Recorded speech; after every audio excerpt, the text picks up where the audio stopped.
Alright, Shalom. First and foremost, I want to give all praises, honor, and glory to Yahweh Ba'Hashem Yahushai, Ba'Hashem Rakakwadash.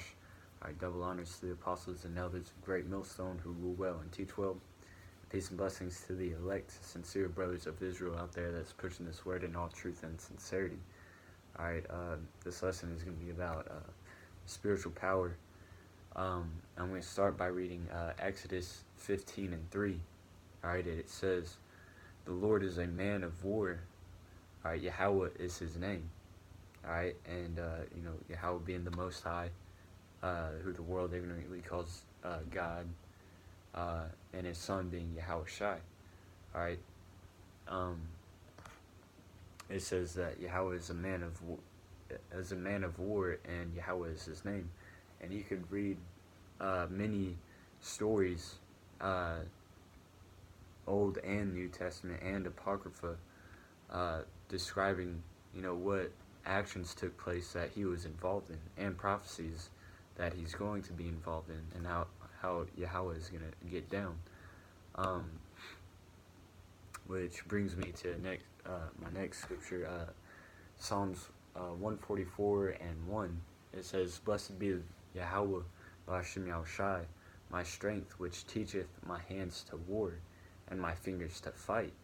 Alright, because this was King David talking, and he was giving, he was praising Yahweh Ba'Hashem Yahushai, that he taught him how to fight, and he was his strength during battles, with his fight with Goliath, and even before that, when he was a shepherd, he had to fight off wolves and lions and bears, and all sorts of stuff. Verse 2, it says, "My goodness and my fortress, my high tower and my deliverer, my shield, and he in whom I trust, who subdueth my people under me."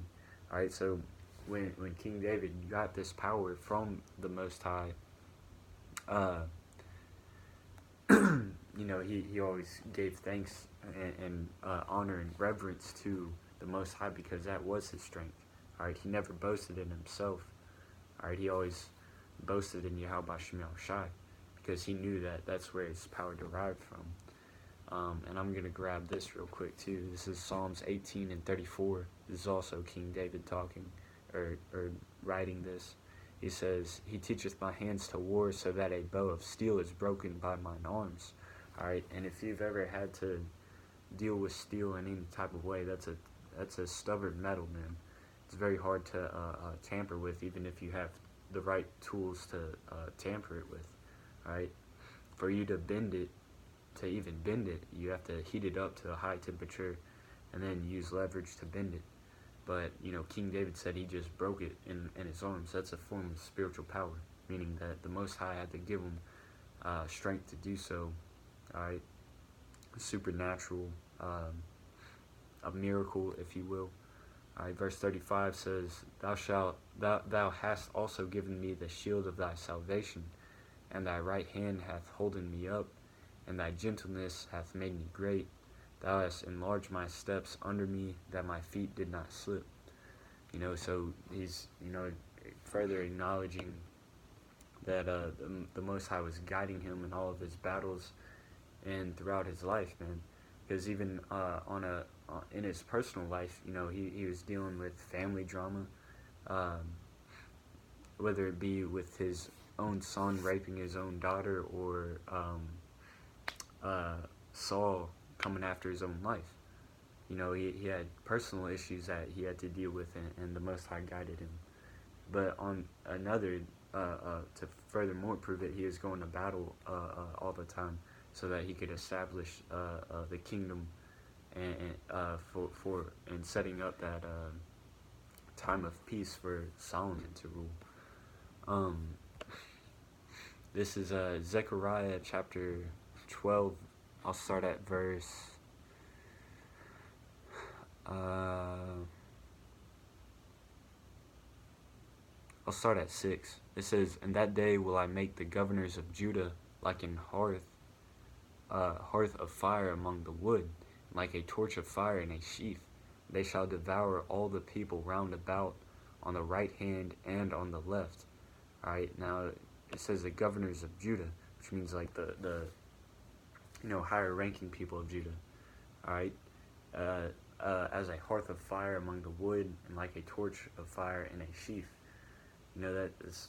It says, and they shall devour all the people round about, on the right hand and on the left. So everywhere, the higher ranking men of Judah, or the northern kingdom, they're gonna have that spiritual power to devour people. All right, not literally like devour with their mouth, but with their might, to run through people. All right, let's say to pummel, to let's see. I'm gonna click on that word devour. It says literally means eat food or prey. I'm pretty sure the better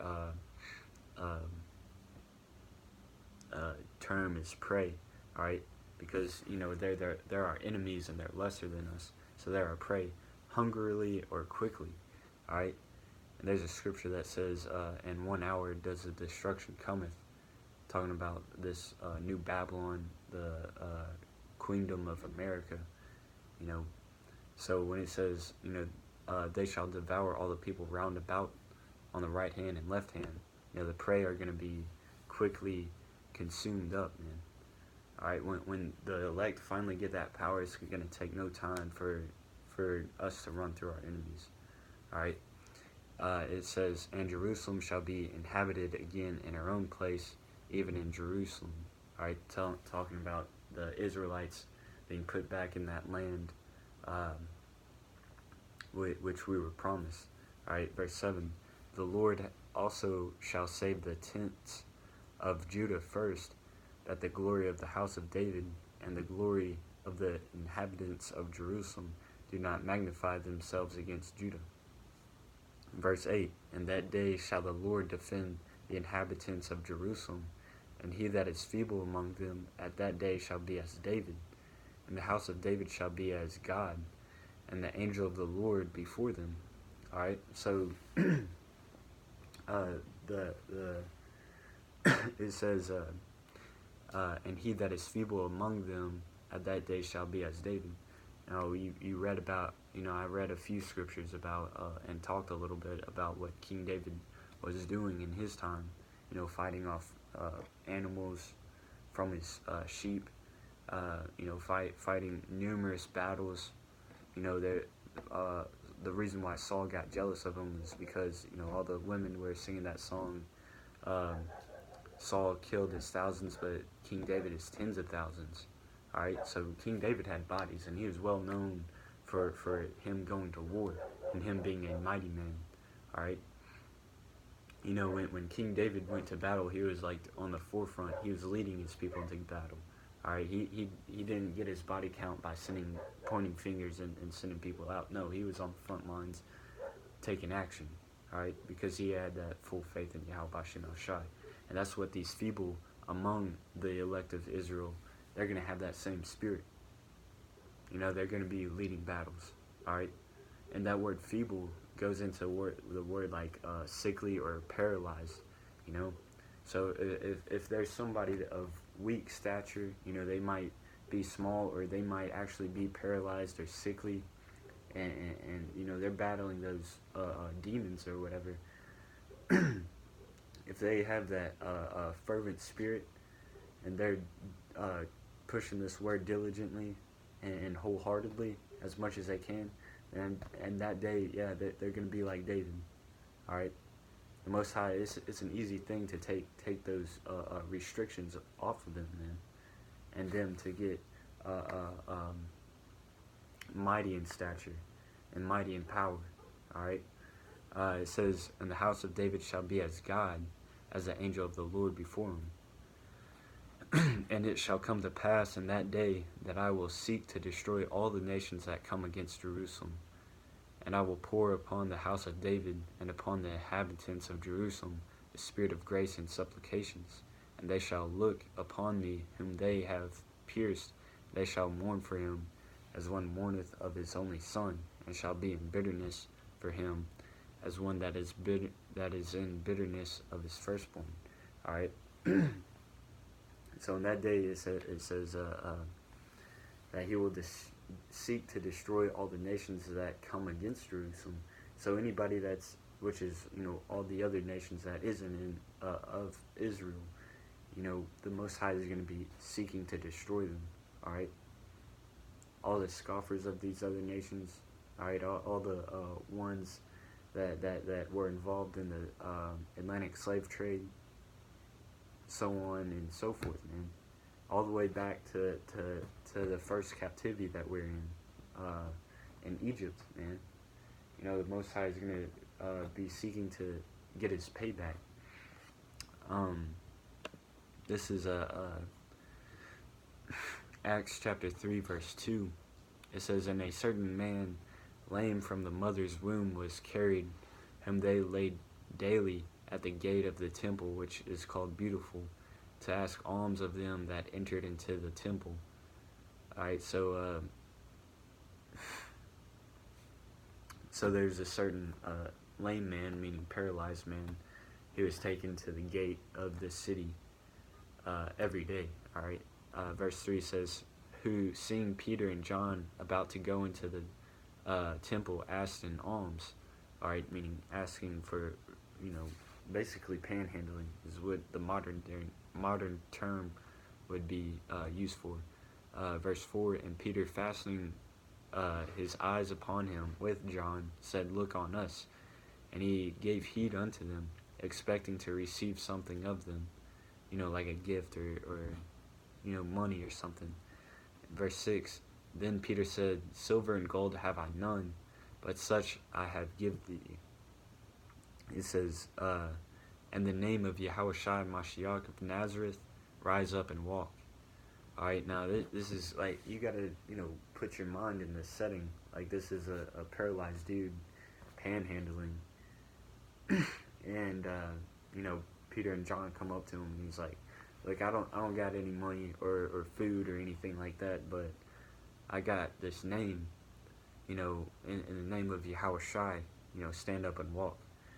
Now, like, if you're on the sidelines hearing this, you'd be like, this dude just told a paralyzed, poor man to just walk. Like, what is this dude, crazy? And then the very next verse says, it says, oh, Slaki. It says, verse 7, it says, "And he took him by the right hand and lifted him up, and immediately his feet and ankle bones received strength." Alright, so he told him, "Hey, and Yahushua, rise up and walk," and he yanked him up, and all of a sudden he could walk,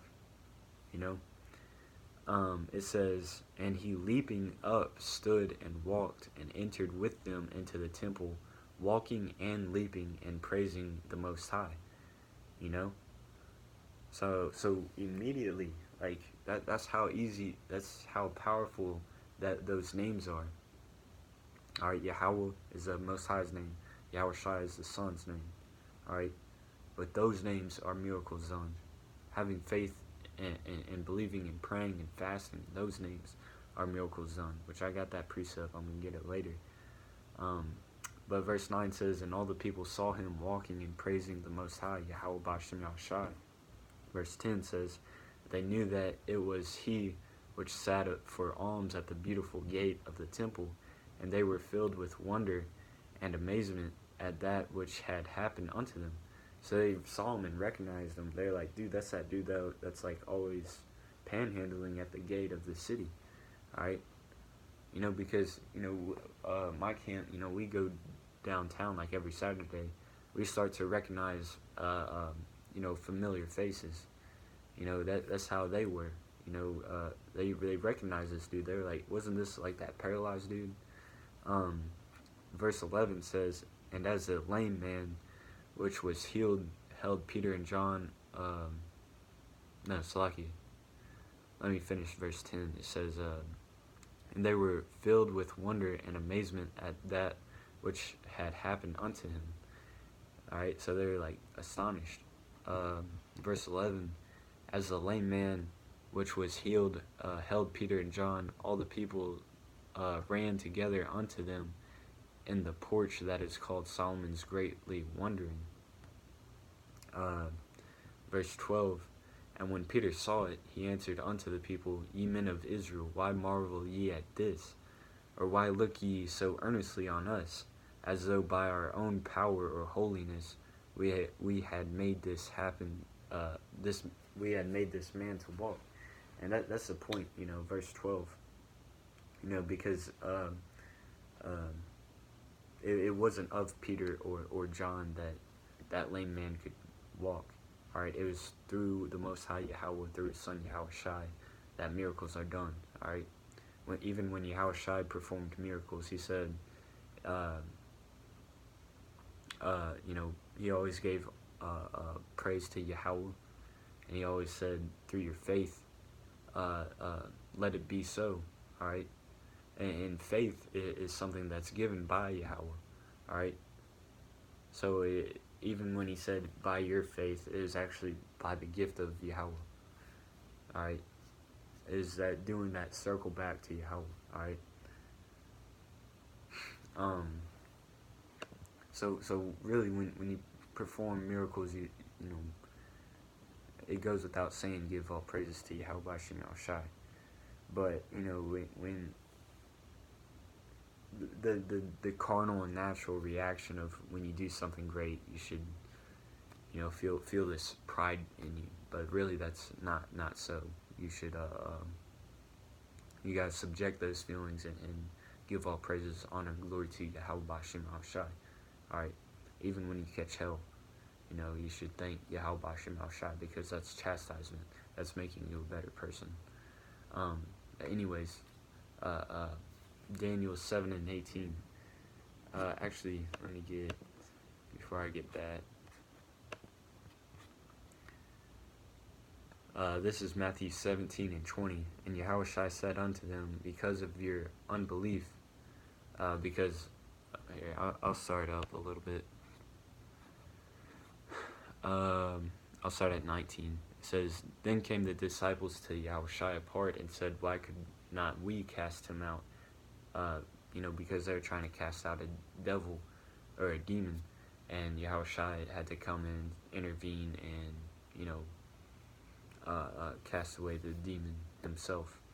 Alright, so they were asking, why can't we do it? Verse 20 says, and Yahushua said unto them, because of your unbelief. For verily I say unto you, if ye have faith as a grain of mustard seed, ye shall say unto this mountain, remove hence to yonder place, and it shall remove, and nothing shall be impossible unto you. Howbeit, this kind goeth not out but by prayer and fasting. So he's basically the point of the story. If you have faith the size of this right here, and you pray and fast, that faith will grow, and nothing will be impossible unto you. And that's shortened in Philippians 4 and 13. I can do all things through Yahushua which strengthen me. All right. Which is it's quoted a lot in the world, but that doesn't make it not true. All right. You just if you have the correct understanding, that name Yahushua, that's who strengthens you. All right. This is Daniel 7 and 18. But the saints of the Most High shall take the kingdom and possess the kingdom forever, even forever and ever. Because there's a common misconception in the world where, just one day that everybody's going to be in the kingdom. That's not true. It's going to be a transition, just like each major turning point in history that you read about, whether it be a start of a war or the end of a war. Same thing is going to happen. World War III has to happen. Jacob's trouble has to happen before that. Major turning points for a transition into the kingdom, because the kingdom of heaven is going to be on earth. Alright, and it's not just going to be a Thanos snap and everybody's going to be in the kingdom. No, certain events have to take place. Alright, this is Luke 17:20. And when he was demanded of the Pharisees when the kingdom of the Most High should come, he answered them and said, the kingdom of the Most High cometh not with observation, neither shall they say, lo here, or lo there, for behold, the kingdom of the Most High is within you. You know, so the kingdom of the Most High, or that spiritual power, is always in, you know, the elect. Alright? It's just a matter of time for it to manifest physically. Alright? But Yahweh Shem Shai, his spirit is always within us. Alright? It's always with us. Even from the time of Adam and Eve, man. You know, the scriptures always talk about before you were formed in the womb, I knew thee. Before the foundation of the earth, I knew thee. Alright, that's talking about the elect, man. The elect were always with Yahweh Shem Shai. Alright? So, you know, that you just got to keep that in mind when Jacob was wrestling that angel. Alright, the Most High was working with Jacob. Alright, and then later turned his name into Israel. Alright, when Joseph was beaten down by his own brothers and sold into Egypt, the Lord was always with Joseph. Alright, even in our rough moments in our life, and you think that you know the Most High isn't dealing with you, he's just waiting to make that comeback story. Alright, and that's you know what we're going through now. Right now, and you know it kind of sucks, you know, waiting, but you know, wait for it. Although it tarry, wait for it, man, because surely it will come to pass. Alright, so with that, I hope this video was edifying, and until next time, shalom.